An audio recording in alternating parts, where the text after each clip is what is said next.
That was what we thought. Will now be recorded. The only reason well, they know they're not going to win. Okay, you guys are good. We're good to go? Yeah. We don't have screens yet. Screens. I wouldn't doubt it. What'd you say? No, we have screens. We good? We're recording? Okay. Good evening, everybody. I want to welcome you to the November 6th City Council meeting. If you could stand and join us in the Pledge of Allegiance, we'd appreciate it.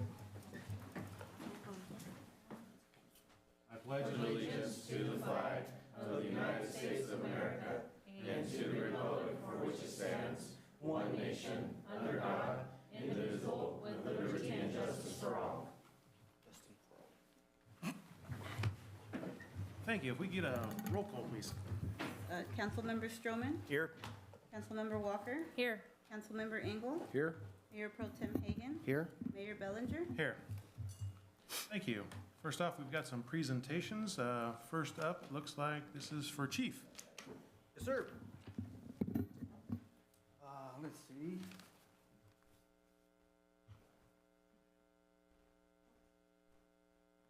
Where are you? Bill and then Shelby. Good evening, Mayor, council members, friends, family, citizens of the community. This is an exciting time for Escalon Police Department. I don't think there's been one time that I actually have 3 female officers at once in the department working, okay? We're gonna start with Gloria. Gloria's gonna be on the right-hand side, Gloria Hernandez. Present here with her is her boyfriend, Javier Albor, their son, Javier Alessandro Albor, her sister, Maria Hernandez, her other sister, Lucila Hernandez, her husband, Jorge, and her other sister, Cynthia, and her husband, Luis Chavez. Also present is going to be Jorgito and Jasmine, right? Okay, all right. Second is going to be Giselle Kling. She comes from the San Bruno Police Department. She currently lives in the Bay Area, but she's familiar with Modesto and Turlock because when she first came to the States, that's where she lived initially. Then she moved to Pleasanton and so forth. Present here for her is her husband, Carl Kling, her daughter, Sophia Kling, and good friends, Liz and John. I'm sorry, Jesse? Okay. And then Millie Lafose. Also present, I'm pretty sure Alan's here. Yeah, Alan is, he's a police officer with San Ramon PD. And lastly, got Shelby Julio. Got it right. She comes from, she was born in Stockton. She's had experience. She worked for the Sheriff's Department as a custodial officer. She also worked in Stockton for a brief period of time, but now she's with us, and I'm happy to have her here and have all of them here. Present here for her is going to be husband Jason, her daughters Giovanna, Morgan, and her boyfriend JJ, and her other daughter Taylor, and Taylor's girlfriend Maddie. I don't see Officer Murray. Okay, I didn't think he was here. Anyways, can we have the person who's going to pin you guys come up, please?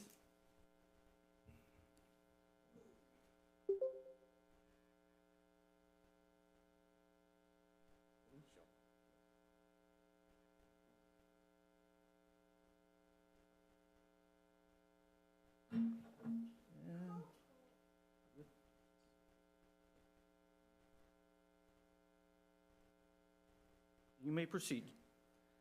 Don't stab him.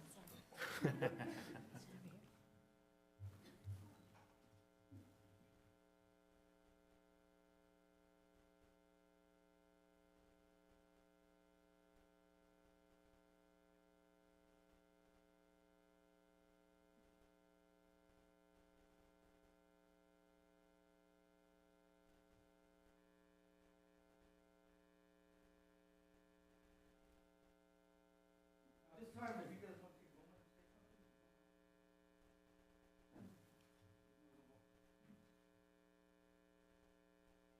First, I'd like to say thank you, everyone, for coming. Thank you, Chief, for this opportunity. I look forward to working for the city of Escalon, and it's an honor to be a part of the Escalon Police Department family. Thank you.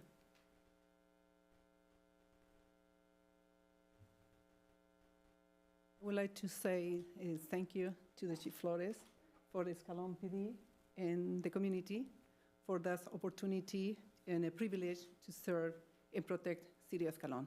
Thank you. And thank you for my family for the great support and family and friends. Thanks.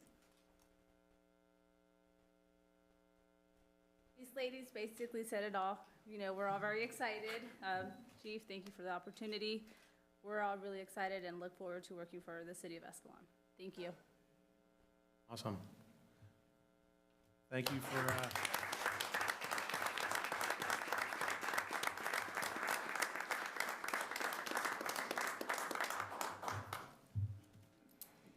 great additions, Chief. We look forward to seeing them out in the community. Oh, yes, definitely.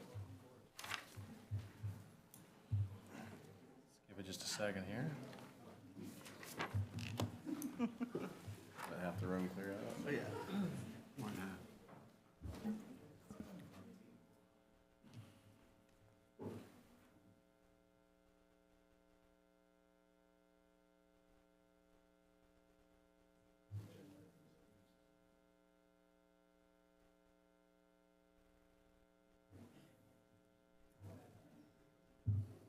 All right, meeting's over, let's go.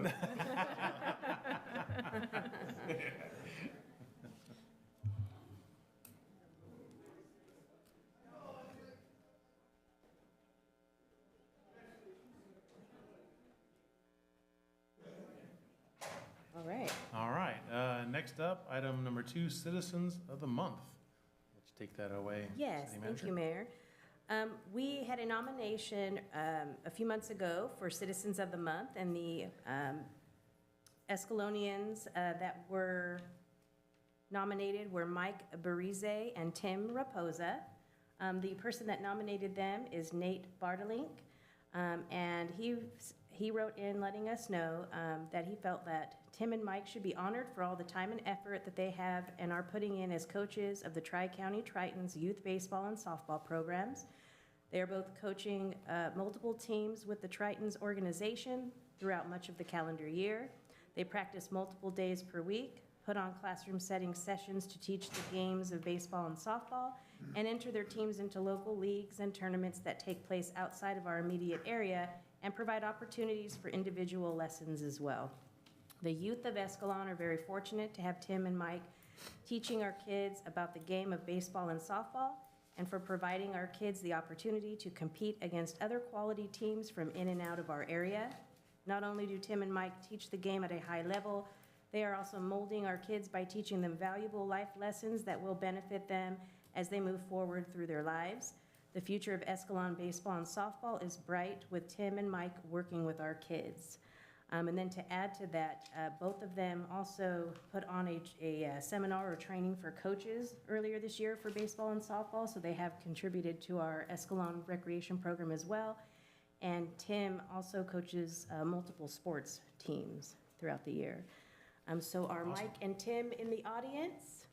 Mike and/or Tim? Well, it looks like neither of them made it tonight. I knew Yes. one might not make it.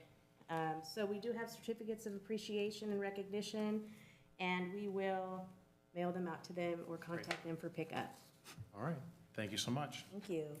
Next up, item number 3, a proclamation affirming the city's commitment to fundamental constitutional rights and supporting all City of Escalon businesses and residents for future pandemic-related lockdowns.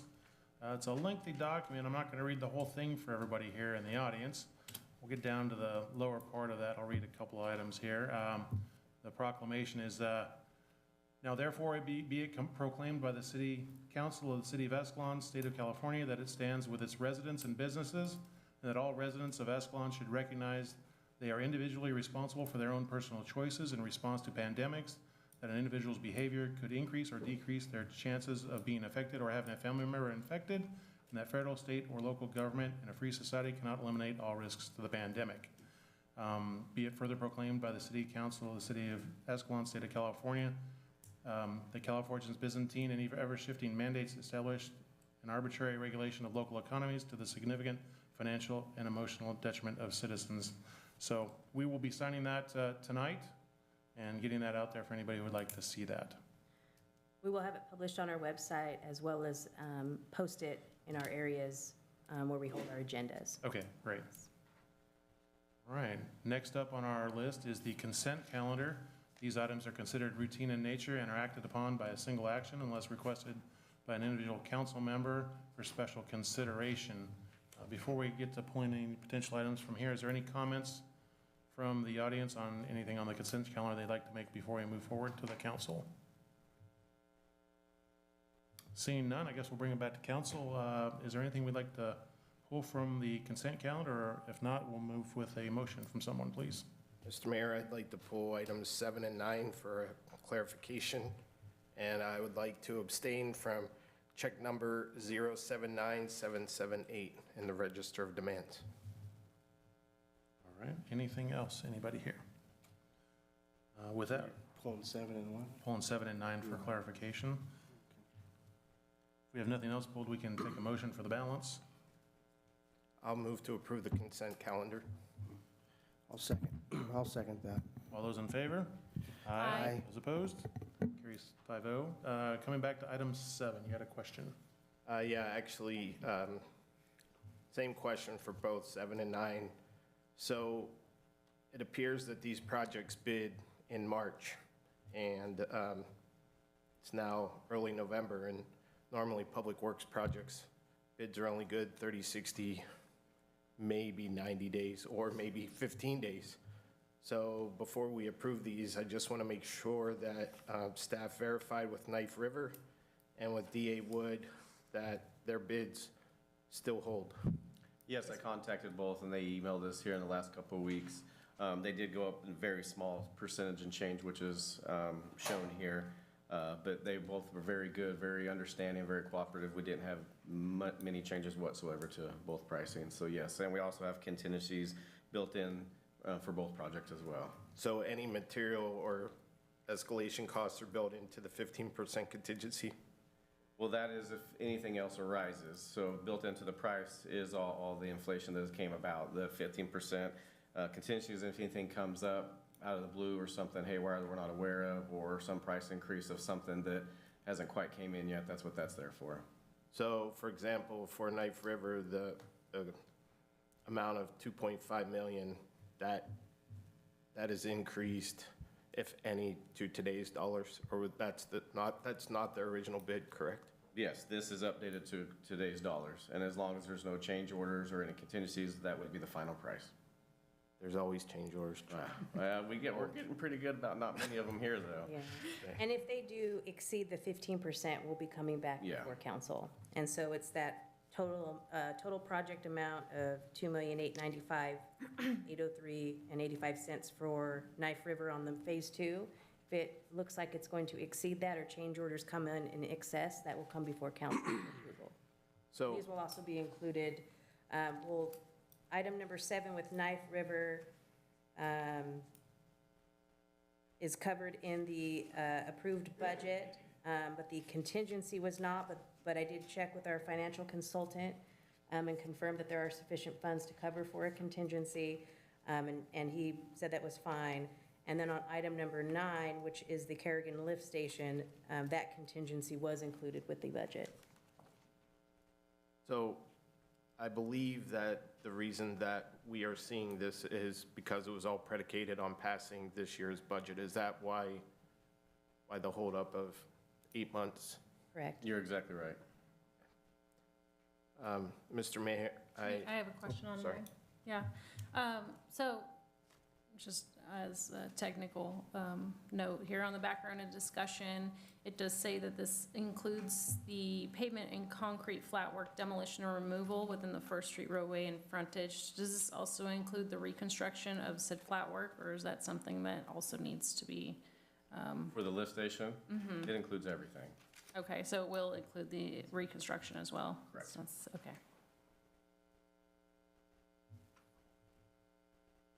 Any other questions on that? Mr. Mayor, I move to approve items 7 and 9. A motion, do we have a second? I'll second. All those in favor? Aye. Those opposed? Motion carries 5-0. Next up, staff communications and updates. City manager. Thank you, Mayor. I will go ahead and push it over to our department heads first. Jalen, if you'd like to go first. Okay. Thank you, Dominique. Just one item today. There is a proposed project, residential project moving forward, or at least they've submitted an application.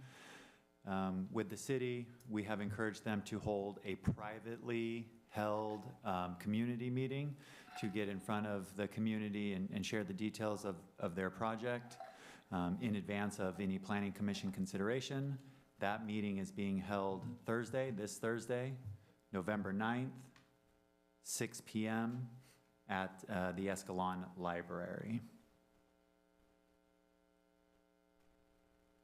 It's the only item I wanted to share today. Again, that is a private meeting. Staff will be there in attendance just to answer any technical questions and to support the residents, but that is a private meeting. It's not a city-sanctioned meeting. Thank you. Chief? Just want to add that we're going to move that trailer over to Stanislaus for this upcoming week for the football game. And then we're in the process of acquiring 2 more radar trailers. So we'll have a total of 3 that we can deploy throughout the city. Great. That's it. I also have one update with Caltrans roadway. They was able to meet with Caltrans and some of their team and the actual contractor who had done the work on 120. And to make a long conversation short, they are about 90% done with the roadway. They have grinded down what they call a diamond grind, which smooths things out. So they've dug out certain areas of the road that was buckled in the corners, dug down 6 inches, repaved in a lot of those areas, removed a lot of the loose rock that was out. Some of us, and myself personally, wasn't happy with some of the roads that they've done. So they've agreed to come back in tomorrow in the next few days. I'm gonna go mark up some stuff in the street where I think it needs to be more level and cleaned up. Those areas that do need to be repaired or at least make better are not in the striping zone areas. So they're gonna go ahead and get that striping moved sooner than later, hopefully in the next few days, just because of weather. We need to get that going. It's not the best thing, but I think it really has improved. It's not the best looking by the eye when you're driving. I think it will kind of blend in a little bit more as it drives. I think it's better surface than what we had prior to. But through this process, I've gotten to know quite a bit of the Caltrans folks, and they've known me fairly well, so I'll definitely stay on them. If anything comes up, please let me know. If anything I'm not happy with, they've been very cooperative. It's been hard getting communication with some of the upper staff, but the folks that have been doing the work have been really good and are willing to do whatever they need to do to make it right going through Escalon. Glad to hear it. That's all I have for today. I have a number of items to update you on. First item is the audit. We have been working with the consultant and given them all the information that they have asked for regarding completing that. I've spoken with Andy Heath, our financial consultant, because he's also taken the lead in working with the auditor to make sure we're moving this item forward. We were definitely shooting for this meeting, but they have been unable to reconcile numbers on their end, and so they are having to go back and double check their numbers on their end. And so we are shooting for the meeting of November 20th. Andy and I are both going to work on trying to get it to that agenda as best as possible to make that item move forward. Regarding the survey, a few meetings ago, we talked about doing a survey regarding the City Hall hours of operation. That survey is completed. However, at that meeting, council did indicate wanting to include it in the utility bills. The next bill won't be going out until January. We have it ready to post on the website, social media, you know, those platforms.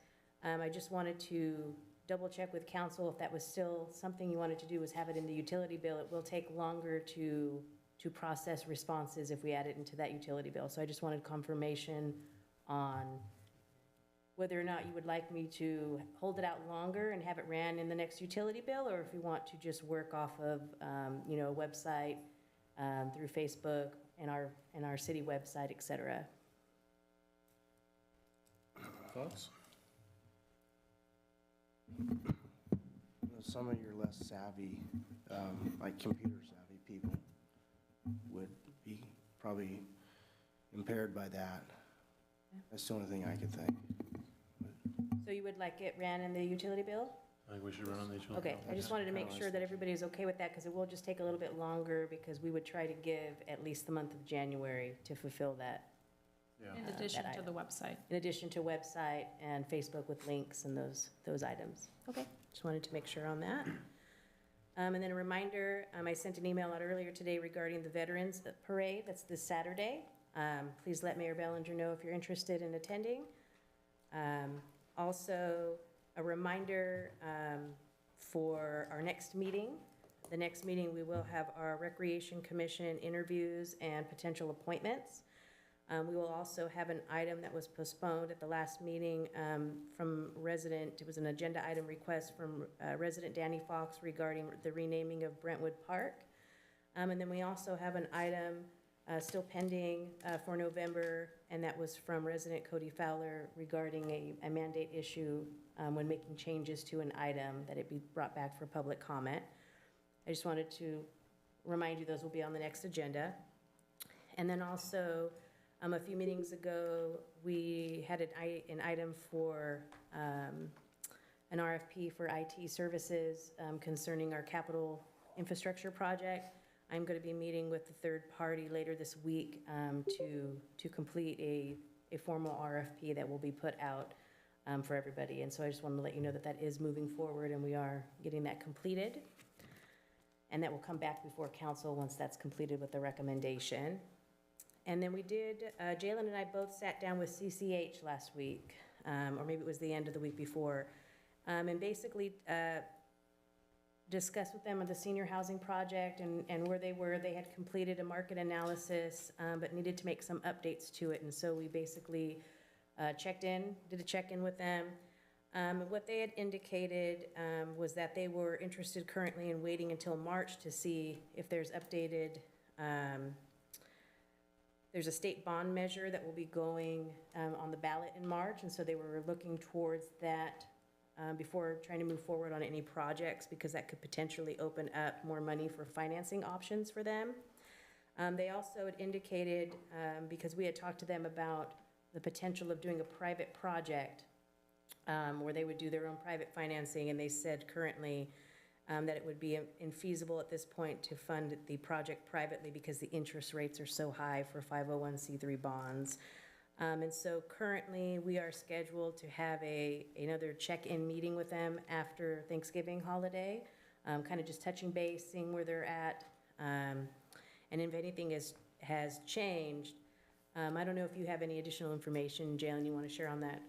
Good update. Yeah, they're kind of in an in-between where the market is appearing to be, I don't know what word we want to use, because everybody has a different word. Volatile.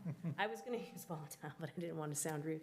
But yeah, it's kind of up in the air, and it's affecting the types of projects they do. And so they feel much more comfortable picking this back up in March, but want to stay connected and continue to talk to us about any updates that we have and any feedback that we get through this process regarding their projects.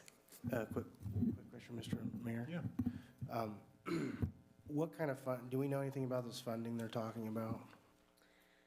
So typically, these types of projects are, affordable housing projects, and so they look at state funding, they look at tax credits, those types of projects, which we have indicated to them that we're looking more specifically at attainable housing projects or mixed-use projects that would exercise the use of market rate mixed with attainable, or what we're seem to be calling like middle housing is what was used in the housing element update, and then a mixture of low-income housing. They did indicate currently that to make the project feasible, they would need about 40% of the project to be in housing vouchers, which is roughly, if their project, it's about 34 units out of it was 92. And this is based on 92. the Housing Authority's lottery, I'm assuming? Those units would be, yes. Yeah.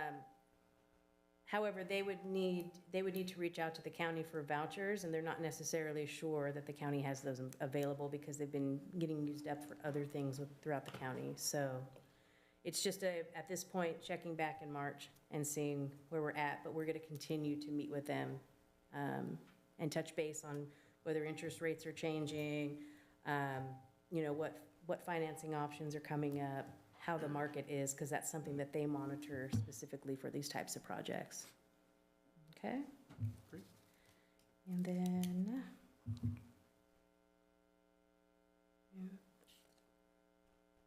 And that's all I have. Thank you. Thank you. All right, moving on to matters presented from the audience. The public may address the city council on any item that is on the agenda at the time the item is called. The public may also address the city council on any item not on the agenda that is within the subject matter of the city of Escalon. Each speaker is limited to a maximum of 5 minutes.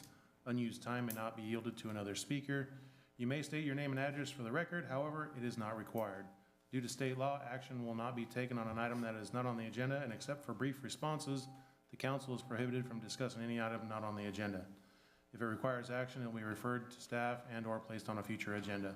The determination of whether an item is within the subject matter of the city is a discretionary decision made by the mayor. And with that, we will open up to the audience here. Should we have anything we'd like to present from the audience tonight to us?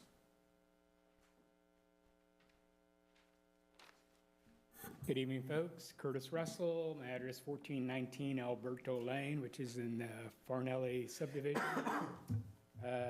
Talked to Justin about the situation in the past. Talked with former mayors and council members Robert Swift, Ed Elves, and Kurt Danzinger about the issue I'm about to talk about. My property is to the north of the walkway that cuts from Alberto Lane back to Brennan Road. Next month, I'll have taken possession of that house when it was completed, so that had been 19 years ago. For 19 years, I've maintained the fence on both sides, Thompson Water, treating it, staining it, replacing the grass boards and what have you. The deterioration to this point, the fence needs to be replaced. So again, I've talked to Justin about replacing it. You guys help him with the cost. I've done the maintenance for 19 years. The irony of that is the taxes that I pay for our subdivision and maintain the sprinkler system and this, that, and the other, I've also gone out with the other expense as well. So let's be good neighbors. I have Assembly Bill, you guys probably already familiar with this, Assembly Bill number 1404 about the good neighbor policy in California that was adopted in 2013. So I'm only asking is you guys share the cost. You pay 2/3 and I'll pay 1/3. That's the starting point. We can negotiate at 50-50. But the sprinkler system, as a matter of fact, I brought this to Robert when he was maintaining it. The sprinkler, you can see it's so evident from standing there, the sprinkler system has deteriorated that side. You guys have the good side, city has the good side. My side, if Justin would come around and look, you'll see where it's maintained pretty nice, but it needs to all be replaced. I just shared the cost of splitting a fence to my neighbor to the north, which if Justin would come by, if you guys would give him the latitude to come over and investigate it, he can see what we're looking at right here and there. So we can refer to you and I can go get the bids and submit all that. We can do it the easier way. You guys just give me the opportunity to do that. I prepared the bids in the past. You guys weren't interested. I understand that.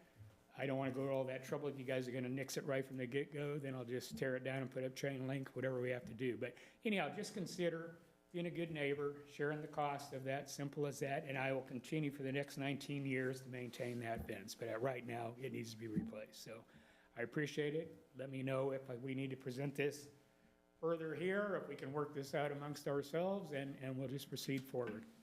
Thank you very much.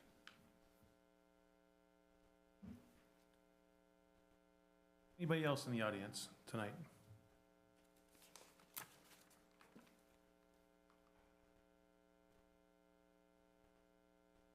Good evening, Sherry. I'm just here as private, ordinary Sherry tonight. I wish I was here with a different topic and a different subject, but I'm not. 30 days ago, a tragedy happened in our world that really should have affected all of us. If you look at California, and you were to take California and shrink it down to the size of, say, New Jersey, with the mountains and the rocks and the valleys and the deserts and the produce and the fruit trees and the different cultures, the beaches, you'd find a tiny little country called Israel. And 30 days ago, if you all don't know yet, an atrocity happened. A group known as Hamas inflicted terror upon citizens. And I've been born and raised in California all my life. California was part of, a big chunk of it was part of a Bible Belt, not in the South, but there were a lot of believers in California. And our little town boasts a lot of churches. So if you were to read your Bibles, Israel's in there, Old Testament, New Testament. If you were to look at the Hebrew in the Old Testament, when it says violence, the word is Hamas. That's Hamas. And Hamas is violence. It's not a war against Israel and Palestinians, Israel and Arabs. It's not a war over land. It's a war of evil and good. 70-something years ago, there was another atrocity. It was called the Holocaust. And it happened because people kept their mouths shut. It happened because the Jewish people didn't talk about the atrocities. I could tell you a whole bunch of atrocities, and if it didn't make you all want to puke your guts out or cry or crawl under the table somewhere, I would be questioning your moral compass. I have friends and relatives there. I've seen pictures. I know what has taken place there, and it's atrocious. But I also find disconcerting is that it's already here in our country, and it's already here in our state. And I would hope that we would not be like Redding, who has made a statement to side with violence and evil. There's no other word for it other than demonic. Most of us have had an upbringing in the church. Not all of us, but some of us. There is a verse in Joshua that says, "Choose you this day whom you will serve, good or evil." Well, there's only really two choices. There's God's way and there's everything else. I know you're a political body, but I would hope that you would make a statement, because we said never again. Never again has happened. Where's our statement? Redding cited the wrong way. I want to read you something from UC California, which shocked me, because, we're California, we're liberal. And I would have thought UC might have gone a different way. UC's statement on October 9th, which was a day after, we're now 30 days late. This was an act of terrorism launched on a major Jewish holiday. The violence is sickening and incomprehensible. And as of this moment, we still do not know the fate of hostages. By the way, there's 241. The youngest one was 9 months old. Why do you take a 9-month-old? The oldest is 85. This act deserves and requires our collective condemnation. Simply put, October 7th was the deadliest single day for the Jews since the Holocaust. Our statement of condemnation on the October 7th massacre of Israeli civilians by Hamas was absolutely justified and necessary, because terrorism has no place in our world. As human beings, we need to condemn it immediately and forcefully, without fear or retribution, or that some may be offended.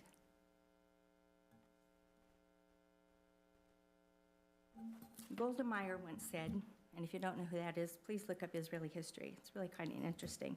And matter of fact, short history lesson, Palestine was always a reference to Israel, to Jews. It was never a reference to Arabs. Golda Meir said, if we have to have a choice between being dead and pitied and being alive with a bad reputation, we'd rather be alive and have a bad image or bad reputation. That's the choice that's before you today. So you can take a choice to be silent, but silence in and of itself is a choice.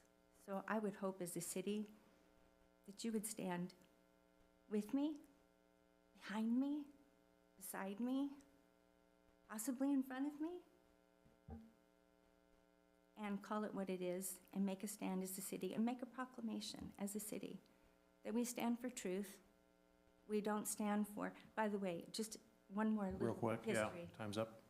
Can I make one more? Real quick. Thank you.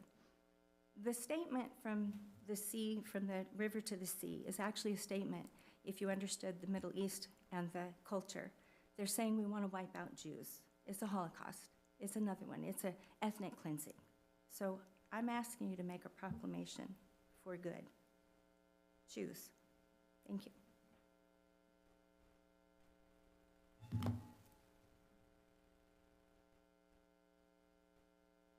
Anybody else in the audience that would like to bring a topic to the council? Seeing none, we'll go ahead and close matters presented from the audience. Move on to item 14, public hearing. Introduce and waive the first reading to consider ordinance XXX establishing a planned development zone district. Mr. Rich. Yes, thank you, Mayor. So as was read, the item before you tonight is a public hearing. It is to consider a planned development rezone. It is a rezone. It requires an ordinance. It'll have a first reading and a second reading if approved. The rezone is for CT Brayton, general engineering and building contractor, to expand their current operations in their current location. The use will add 1,250 square feet office building, as well as approximately 4,750 square feet storage building for, again, the continued use as a contractor storage yard. The storage building is an extension of the existing storage building that is on site now. The 1,200 or so square foot office would be a new office building. They expect about one additional staff member and no real additional truck traffic associated with the now broader storage facility. At their September meeting, the Planning Commission recommended that the City Council consider amendment. They did approve it and are bringing it now forward to the City Council for your consideration. If unfamiliar, the site is bound by 2nd Street, California, Brayton on the east, and then the alley and Jackson Avenue on the south. The site does include 3 alleyways. Those are privately owned alleyways. If you know the site, there's really just one use in there. It's the Brayton office. The zoning is currently R1. It's a residential zone with very limited access, and again, it's been used as this contractor storage yard for many number of years. We don't expect there to be any parking or sort of transportation-related issues.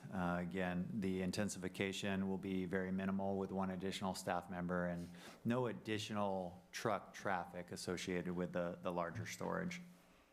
The hours of operation will remain. They'll be consistent with the noise ordinance with no Saturday or Sunday work as we understand it. So the next steps, again, if approved, introduce and waive the first reading of the ordinance. Next meeting will be the second reading, and then the ordinance, the actual rezone, it'll become a planned development zone. That'll be a new use. Lear Village was the first planned development. This will be the second one. They will all be labeled with a number, so PD 1 for Lear Village, PD 2 for this one, if it's approved. And that rezone will take effect 30 days thereafter, after the second reading. And with that, be happy to answer any questions that the council may have. Questions before we go to open up the public hearing up here at the dais? Jalen, what was the condition that the Planning Commission added? Thank you. There was a resident who I believe is in the audience today that did have some questions and perhaps some concerns about the proximity of the storage facility to her yard. At the meeting, it was agreed to by the project proponent and conditioned as part of the project to have the storage facility reduced 10 feet to not abut against that last yard there. That was the condition that the planning commission added. So move it off the property line? Not off as in forward. If it's, a 30-foot building, they're adding now 20 feet, so it doesn't approach into that final yard. Any other questions here? I'm trying to locate the office building here. What side? Sorry. It's, The proposed office? yeah, You know, bring up that picture. there we go. If we scroll down, I think we have a site plan. Should be on 176 is my page here.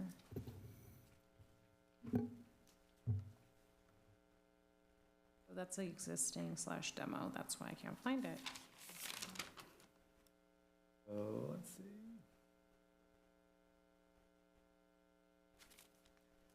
Looking at it upside down, but I think.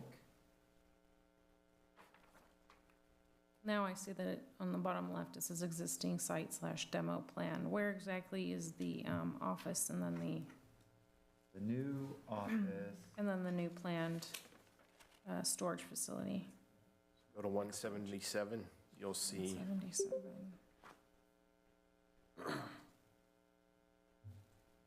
So kind of going diagonal, this is the proposed storage building, and then this is the existing storage building, and then this is the new proposed storage And the building. dark gray shading is the new. So the storage Right, facility proposed. is running linear sort of to the, Right. okay, now okay, there you go. So now you see the white kind of long skinny building that's existing. The storage facility in the dark gray continues off of that. Okay. The new office is directly to the left, kind of where the existing storage and so go left, Yvette, with your cursor. Left. Proposed office, got it. Okay, and so Okay, the yeah, storage building, is this how it's, the proposed storage building, this is how it's going to be, or you're moving it 10, let's see. This was an exhibit prior to the planning commission meeting, and so yes, it'll be 10 feet short of that The property alley? line. Is that right? Yes, up and to the left. 10 feet off from that alley now, Yes, correct. okay?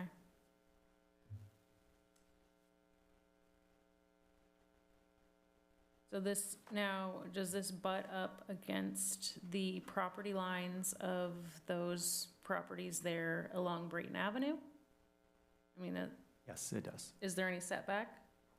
No, it is up against a new CMU wall. Okay. And they're constructing the wall? Yes. They're going to be constructing a new wall there. Let's see.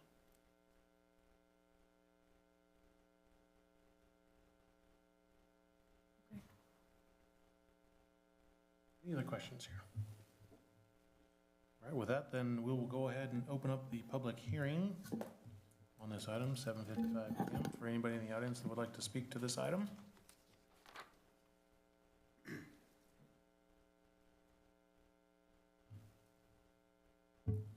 Thank you, Mayor. City Council, Dave Romano, on behalf of CT Brayton, it's a pleasure to be here this evening. The Braytons are with me as well if there are questions that I'm unable to answer. CT Brayton has been located at this site for over 75 years. I had an opportunity to go and look at it. It's actually the cleanest contractor's yard I've ever seen, really. Everything's inside of buildings. Every time I come out there, you don't see people moving around. It's 7 to 5, Monday through Friday. The workers show up, pick up a few tools, go to their job sites, would come back at the end of the day. Minimal traffic in and out, and has worked well with their neighbors for a number of years. So Mr. Brayton asked to be able to just expand some on-site storage. extending a building that already exists at the site. There was some conversation at the Planning Commission regarding the southernmost neighbor, so he agreed to move that building 10 feet away, so that property will have a 10-foot setback from the building. Other than that, we agree with all of the conditions of approval. We thank staff for all of their hard work to get us to this point. This comes to you with a unanimous recommendation for approval from your Planning Commission, and we would ask for approval this evening. Thank you, Mayor. Thank you. Anybody else that would like to speak on this topic?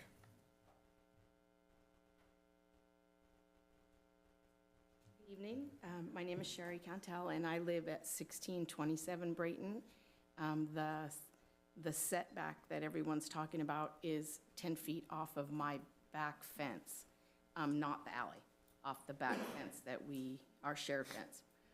It is, just a refresher before I start, last meeting when it was, when they agreed to, Mr. Brayton did agree to do the setback and work with me on the noise, to address my noise concerns. The building is approximately 35 feet from my master bedroom, which I proudly say I am retired and no longer wake up in the morning, only when I want to. So my concern is the way that it's drawn right now, and I did walk it with Mr. Brayton a week or so ago. The way the building is drawn now, it does not exactly fit. It would have to be squared off a little bit more. The way the building sits now, the roll-up doors, I believe you would be in the alley. There is no setback on the fence because the back fence is the back wall of the building. Then you take 24 feet, because it's 24 feet deep, you would end up in the alley. I believe Mr. Brayton can attest to that. We walked it together. There is some marks, so we were able to kind of walk it together. So he agreed, I believe, that he would have to square it up at some point.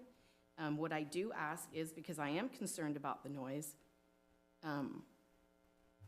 I would prefer to see the building drawn exactly the way it's going to sit before it goes any further, and to address the noise with the roll-up door 35 feet from my master bedroom. I believe that if we could see the way it's really going to fit in there, it's not going to fit the way it looks. So I'd appreciate if we could address that before it goes further. Once it goes, it's too late to stop. So thank you.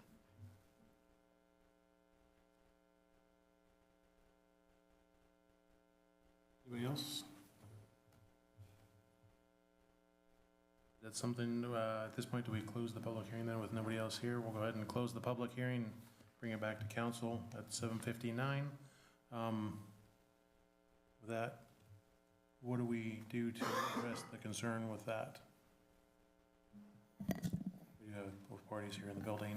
Yeah, I would, I know the resident and the applicant have had discussions about this. I would defer to the applicant on the viability of that suggestion. But in terms of approval, it's really up to the city council and your discretion as to when and how to move forward on that item. But I think a comment from the applicant would be valuable here. Okay. Please.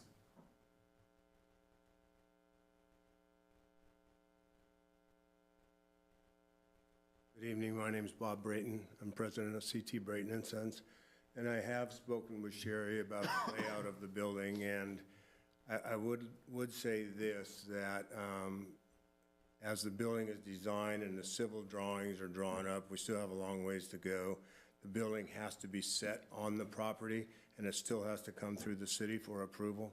So I say that with that process, we can work through any of the issues.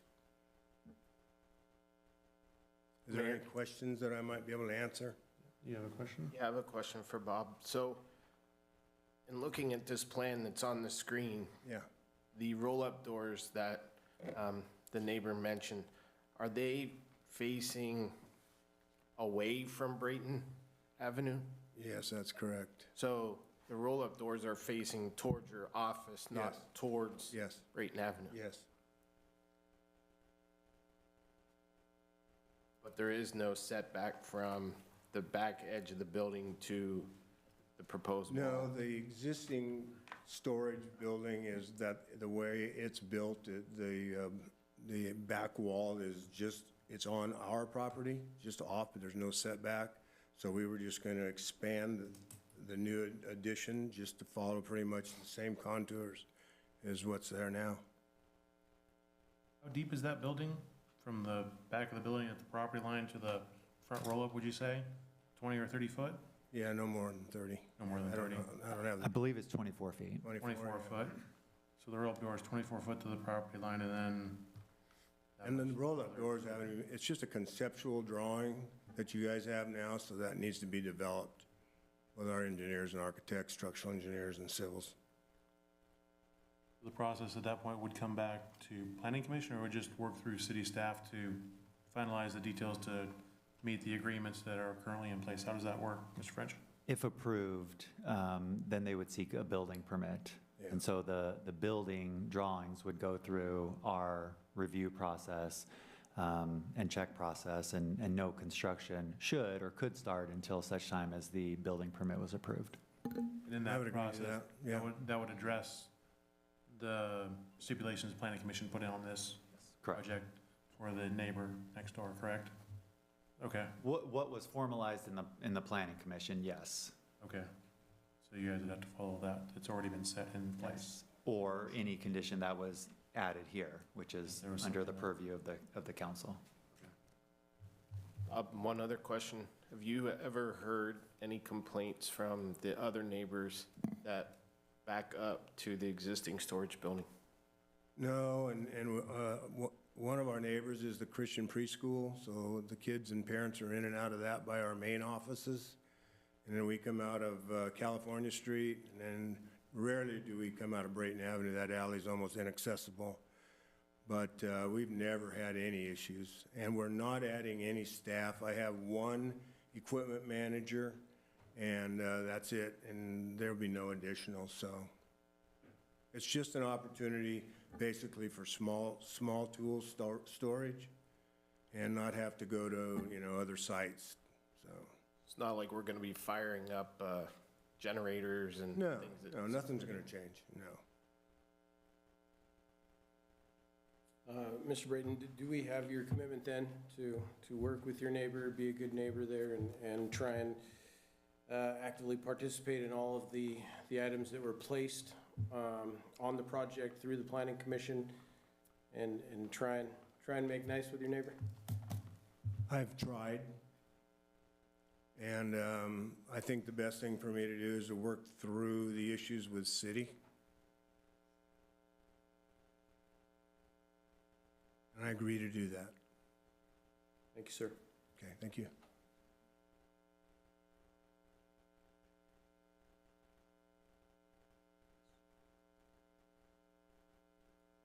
To clarify where the roll-up doors are now, they are catty corner to my master bedroom, and they face the alley, directly into the alley.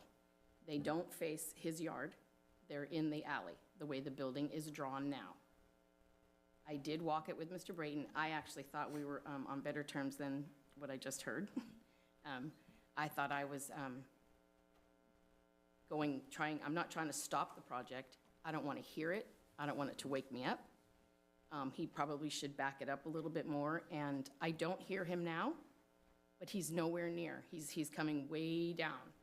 The building is, I have to ask, how many feet long, Mr. Brayton? How many feet long is the building that you're adding?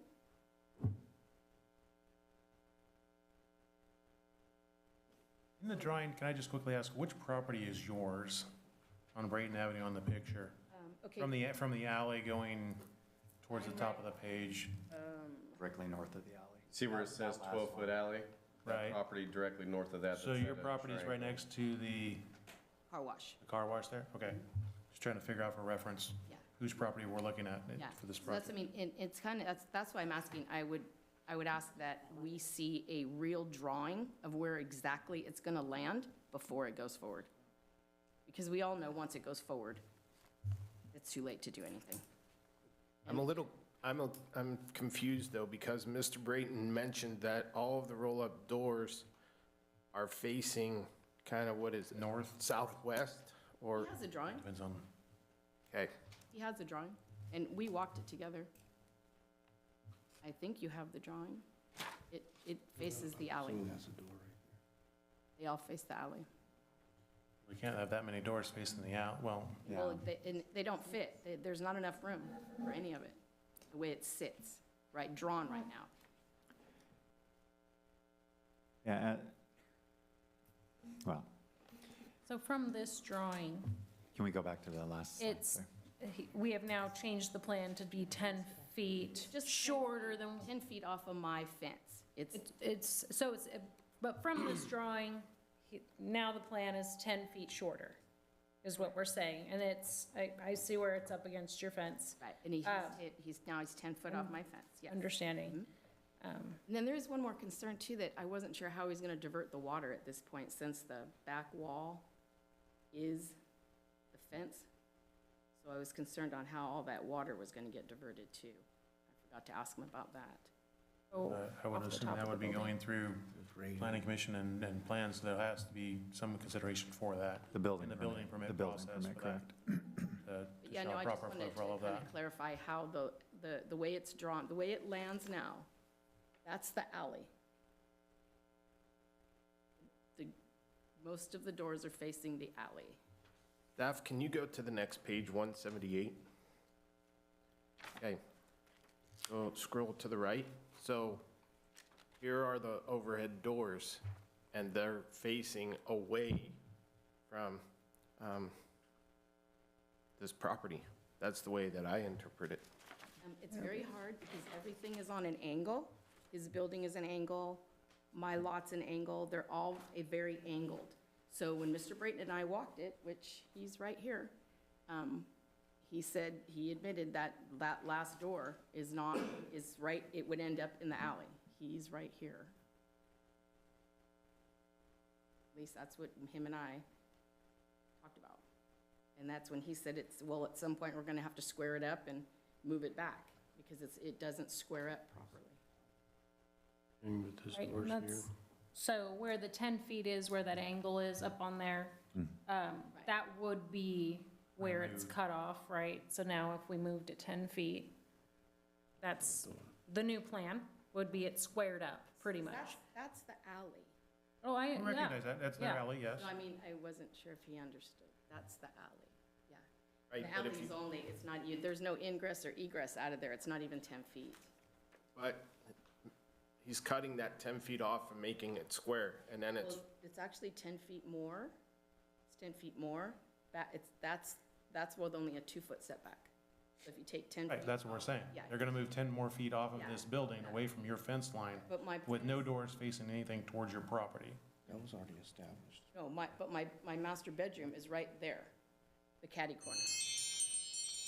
So there, it's not facing my property, it's at the Right. back, but that's my master bedroom right there where the roll-up door is. And it would be, if you could just take out that one roll-up door that I don't have to hear at 7 o'clock every morning, it would probably solve a lot of problems. And it doesn't fit with the way it's drawn. We walked it. It's in the alley. You couldn't even turn in. There's not enough room to get a vehicle in it. He's right here. That's something that, I recognize that, but we're not gonna go into plan detailed execution here. That's something they'll have to go And I would through. just like it, That's before something- before we keep going, that it actually I understand fits your concern, yes. where it's supposed to be. And those comments are gonna be addressed, from what I understand, through the process, when it goes through the planning commission and the development department, when they ask for permits, when they move that wall, to address the concerns that were agreed upon at the planning commission. Is my understanding, correct? Okay. so do you need a motion on this, or? Well, so would landscaping help? Like a tree or that kind of thing to kind of muffle the sound on that 10 feet that he's taking off, if we possibly had some sort of landscaping there, and that way, Planning commission. well, I mean, that's what we're. Well, there's sound mitigation though as well, like if, you know, That's something that'll be That was addressed through. somewhat of a compromise.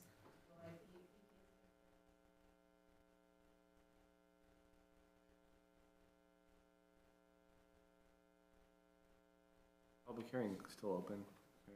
What's that? Public hearing still open, or do you want to close it, or? We closed it. We did close the public hearing. Any more questions up here for our staff at this point on this item? If not, recommendations or motions are appropriate at this time.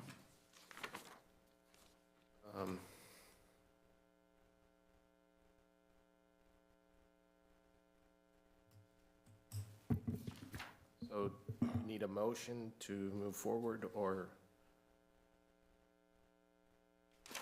Yeah, the item before you is to introduce and waive the first reading of the ordinance if you want to move forward with approving it. Basically, the recommendation on the first page of the agenda item. So, before I make a motion,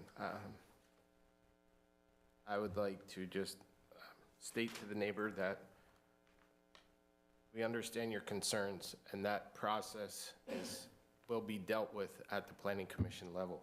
So even though this development is moving forward, you still have an opportunity to address your concerns when at the next Planning Commission meeting, because there will be another opportunity for Planning Commission, No, correct? No, No. sorry. The entitlements are happening here. It's gone through planning commission, but the building permit process, plan review, plan check to make sure it's within the lot, all that will happen through the building plan and building inspection process. Correct. The Planning Commission, as they recommended the rezone to council, which is before you tonight, approved site and architecture at their September meeting. So the next step, if approved, would be a building permit just at the staff level, taking into consideration all the conditions as stated in this, including the one added by the Planning Commission, the 10 feet that we've been referring to. So in this new plan, it's 10 feet off, but the 2 rolling doors are still there. It is still 2 rolling doors on that side. And what does that leave on that? Okay. I understand. I'll make a motion to waive the first reading of ordinance number XXX, adopting an amended City of Escalon zoning map and establishing a planned development zone district for the construction of a 1,250 square foot office and a 4,750 square foot storage building, and use as a contractor storage yard, and accept the project as exempt from CEQA under section 15303C. I'll second that. All right, we have a motion and a second on the board. All those in favor? Aye. Aye. Those opposed? Motion carries 5-0. And then, next up, council communications, future agenda items. Let's see, who's up first? Councilman Walker, you get to be first today. I get to be first. Okay.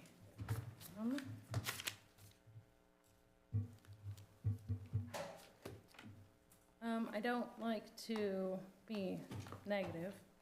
I do want to address, though, I'm also concerned with the state of the world as we're moving forward in this last month or so. In the audience, Sherry brought up what has been happening in Israel and all over the world, and what's actually happening in our communities, and we have our own things that we're worried about on council and how it's affecting us as well, and how we're communicating as well. It's not going unseen, and we'll do everything we can to protect our citizens moving forward and being as cautious as possible, and making sure that we're on the forefront of our own security and making sure we're on the side of good. Or at least I am on, I will do as much as we can to make sure that we are on the side of protecting our citizens and moving forward on the side of good. So I just wanted to address you on that. I'm also very concerned about everything that's going on in the state of the world. And some of the things that our politicians have been saying lately, both sides, is just very concerning to me. So I just wanted to address you there and let you know you're not being unheard up here. So that said, I also wanted to address another community member a couple weeks ago brought up Escalon Parks Foundation. Escalon Parks Foundation, I know that we've been in discussion privately, but as moving forward, we're trying to get the nonprofit list, the approved nonprofit list going. I want to make sure that they are aware that we're going to be looking at that list and having those applications.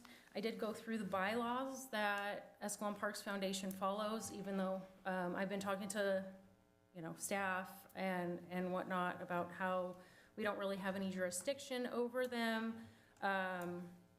However, it does look like directors are appointed by the city manager per their bylaws, and then their directors serve terms of 3 years and 2 years, and then and the city manager is supposed to sit in on their yearly meetings, their annual meetings that happen in November.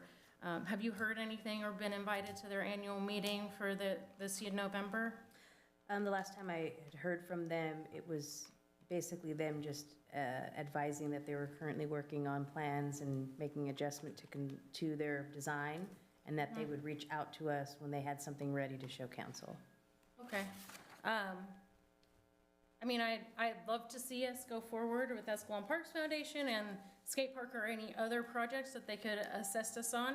I think that right now we just did the budget, and it's very clear that we're going to need help with a lot of our parks projects or other projects, and as much nonprofit help as we can possibly get. I would love to see an organization like Escalon Parks Foundation or another organization come in to be able to help us financially and in planning with our parks programs and recreation.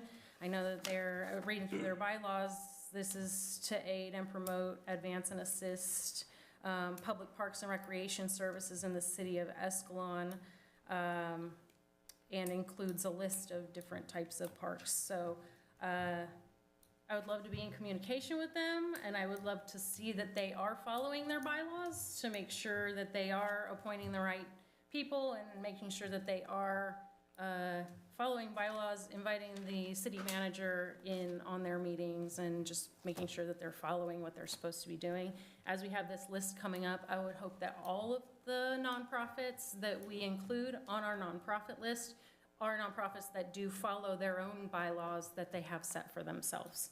So I would like it if possibly we could reach out to them and just make sure that they know that we're looking into, or I'll be looking into making sure that any of these organizations that we approve in the upcoming months to be on our approved list are actually following the set guidelines that they've set for themselves and not being in compliance. And I feel like it's a responsibility at this point, reading through the bylaws. It's our responsibility. I mean, it directly specifies that our city manager is to play a role in the Escalon Parks Foundation. So that's my request. Is that we reach out to that. Do I need Is council okay with that? Yeah. I'm going to offer you Jeff and Irene's phone number so you can actually call one of them for your questions directly as well. Oh, okay. You're more than welcome to talk to them. They're open to any communication from anybody.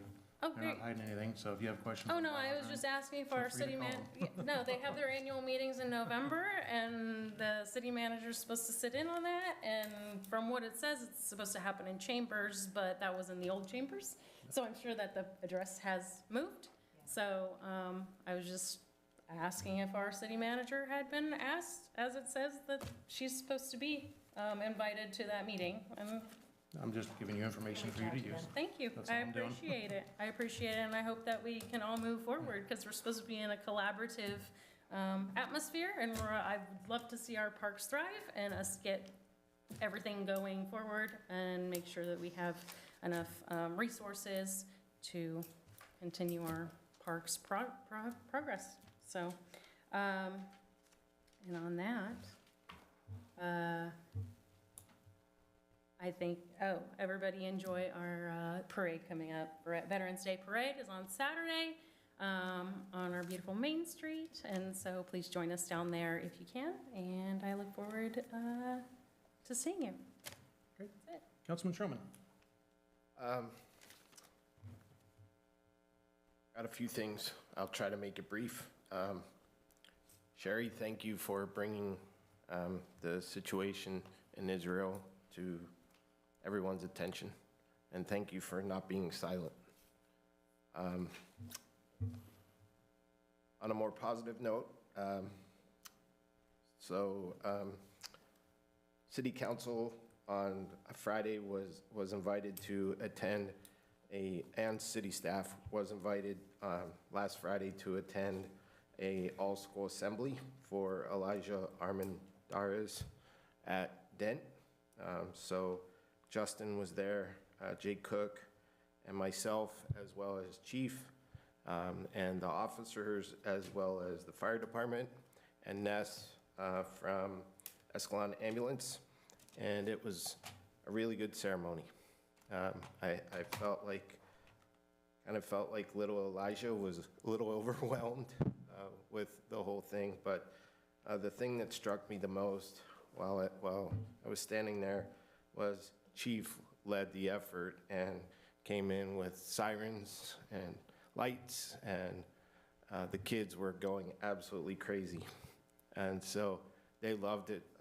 But more importantly, they have the Dent cheer and the silent clapping, and Chief, you were on it. And so, but I bring this up because as the Chief of Police, it's really good for the elementary school to have that, to see Chief of Police doing their cheers. And so just really wanted to thank you for doing that. That's fun. For those of you that don't know, our representative on the Board of Supervisors, Robert Rickman, retired from the CHP last week. So he's still our supervisor, but just want to wish him all the best in his retirement. Now he gets to deal with San Joaquin County issues. Piggybacking on to what Councilor Walker mentioned, we are celebrating Veterans Day this week, and just want to thank each and every veteran out there for your sacrifice, but also for veterans' families, because we wouldn't have our freedoms in the United States without your service. So thank you for that. Last but certainly not least, I'm looking for council support to add to a future agenda item to discuss considering changing the intersection at Mitchell and California from a two-way stop to a four-way stop. It was brought to my attention during National Night Out, and just really want to talk about it. There's been major near misses. There's a lot of traffic coming down Mitchell from Dent, and now that the traffic circle at Dent is closed, it's even more chaotic. I've been hearing some complaints from neighbors, been reading about it online, so just want to see if there's something as a city that we can do for that particular intersection. So.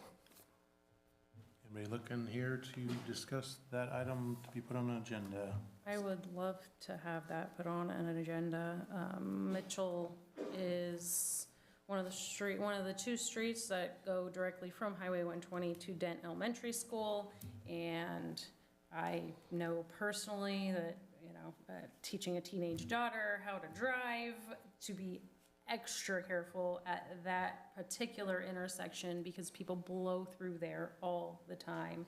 And so I would be very interested in, plus it's very narrow. There are cars that are parked right there on Mitchell. It's very hard to see around that corner. So yes, I would be very interested in exploring putting that as a four-way stop to slow down traffic as they're traveling through school zone. I think the next meeting's a little packed, so maybe I was just gonna 2 ask. meetings from the now. 20th might be a little while, so we can shoot for the first meeting in December, which is Monday, December 4th. Okay, and we'll go ahead and schedule it for that meeting as a discussion item. All right. And that's all I have. Councilman Engel, what do you have tonight? Let's see. I do want to just express that I'm happy that we were able to adopt the resolution approving the salary plan for Escalon Police Officers Association. That was a long time coming and a lot of work, so I appreciate everybody's effort that went into that. Glad we could put that behind us and focus on some other items.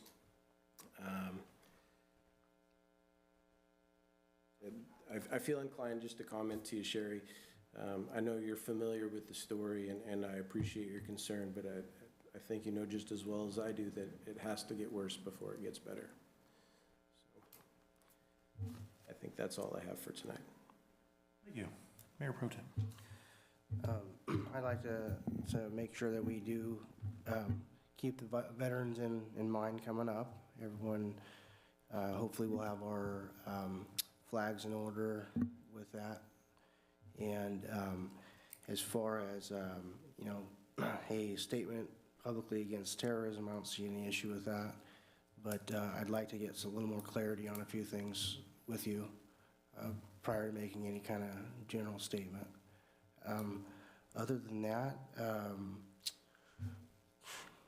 guys are doing a good job, I think.